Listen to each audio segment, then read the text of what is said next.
जैन दोस्तों, आज बात करेंगे उत्तर प्रदेश के संभल में किस तरीके से माननीय सुप्रीम कोर्ट के आदेशों की धज्जियां उड़ाई जाती है। सुप्रीम कोर्ट का आदेश है कि कोई अगर अपराधी है तो आप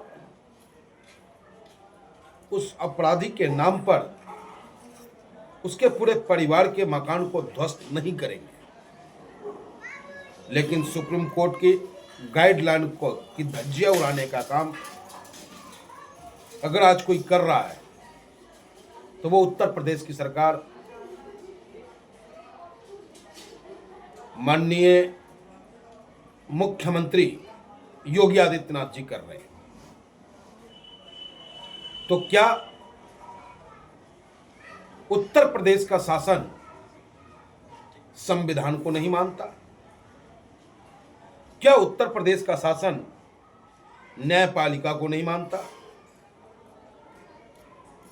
और अगर नहीं मानता है तो क्या इस सरकार को सत्ता में रहने का कोई अधिकार है? यह सवाल पूछता है ऑल इंडिया मजलिस इत्तेहादुल मुस्लिमीन। क्या कानून सिर्फ जाति देख करके अपना काम करेगा, धर्म को देख करके अपना काम करेगा, या संविधान के हिसाब से उत्तर प्रदेश में कानून का राज रहेगा? अब यह तय करना माननीय सुप्रीम कोर्ट को है कि माननीय सुप्रीम कोर्ट आदेश करता है, उसके बावजूद उनके आदेशों की धज्जियां उड़ाई जाती है। सरकार अपनी मन मर्जी से फैसला लेती है और जब जी चाहता है, जिस पे चाहता है उस पे बुलडोजर चलाने का काम करती है। और ये वानगी सिर्फ उत्तर प्रदेश की नहीं है, जहां भी भारतीय जनता पार्टी का शासन है, भारतीय जनता पार्टी, उनके मुखिया, उनके मुख्यमंत्री, उनके कार्यकर्ता सब के सब संविधान की धज्जियां उड़ाने पे आतुर हैं। आखिर ऐसा क्यों हो रहा है? क्यों नहीं रोक लग पा रही इस पे? तो इस बात को कौन उठाएगा? आज हमारे नेता बैरिस्टर असदुद्दीन ओवैसी साहब ने कहा कि जिस प्रकार से उत्तर प्रदेश में माननीय न्यायालय के निर्णय की धज्जियां उड़ाई जा रही है, इस आधार पर इस सरकार को बने रहने का कोई अधिकार नहीं है। अब किसकी डंडा चलेगी, कौन चाबुक चलाएगा, ये बैरिस्टर साहब तो नहीं कर सकते। उसको सत्ताच्युत कर दे, सत्ता से हटा दे। केंद्र सरकार उनकी अपनी है, या तो राष्ट्रपति महोदय इसको स्वतः संज्ञान ले, क्योंकि राष्ट्रपति महोदया उत्तर प्रदेश में खुलेआम संविधान की धज्जियां उड़ाई जा रही है। संभल में सर्वे के नाम पर जो तांडव हुआ, सर्वे के नाम पर जो हत्याएं हुई, उस हत्या का दंश सिर्फ संभल ने नहीं झेला, उस हत्या का दंश पूरे उत्तर प्रदेश में के लोग झेल रहे हैं, पूरा हिंदुस्तान झेल रहा है। उसके बावजूद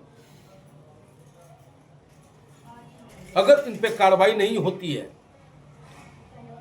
तो क्या समझे लोग? किसके पास जाए अपनी फरियाद को लेकर?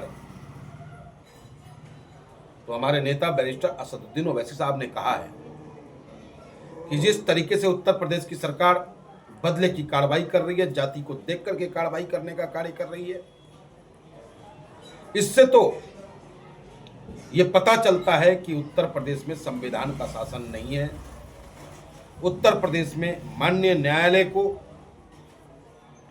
ही अधिकार है कि सरकार उचित चल रही है अनुचित, इसका निर्णय माननीय न्यायालय को लेना होगा और पुनः एक बार ऑल इंडिया मजलिस इत्तेहादुल मुस्लिमीन गाजियाबाद मांग करता है आपसे, सरकार से मांग करता है कि सरकार आती और जाती रहेगी, लेकिन संविधान एस्टेब्लिश्ड है, स्थापित है।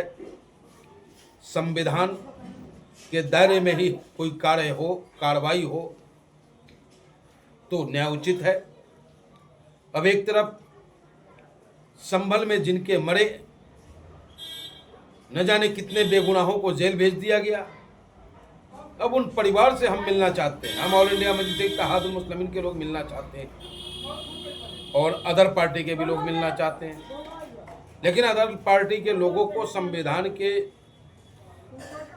नाम पर सिर्फ ड्रामा करना आता है। और हम सब संविधान को मानने वाले, इसलिए हमारे राष्ट्रीय अध्यक्ष बैरिस्टर असदुद्दीन ओवैसी साहब, प्रदेश के अध्यक्ष जनाब शौकत अली साहब ने स्वतः ही निर्णय लिया कि जब रास्ता खुलेगा तब ऑल इंडिया मजलिस इत्तेहादुल मुस्लिमीन का प्रतिनिधिमंडल संभल में जाकर वास्तविक रिपोर्ट अपने राष्ट्रीय अध्यक्ष को समर्पित करने का कार्य करेंगे। लेकिन कांग्रेस वाले अलग ड्रामा कर रहे हैं, समाजवादी वाले अलग ड्रामा कर रहे हैं, तो इन लोगों को भी संविधान से कोई लेना देना नहीं है। बस जब इनको बचाव करना हो तो संविधान की बात करते हैं, वरना इनका अपना राज चलता है। तो आप तमाम साथियों से अनुरोध है कि संयम बनाए रखें।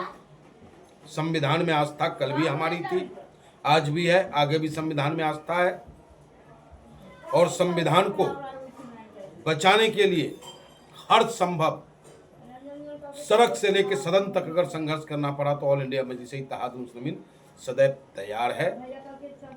और पुनः एक बार महामहिम राष्ट्रपति महोदय से और माननीय सुप्रीम कोर्ट से निवेदन करते हैं कि वह स्वतः संज्ञान लें।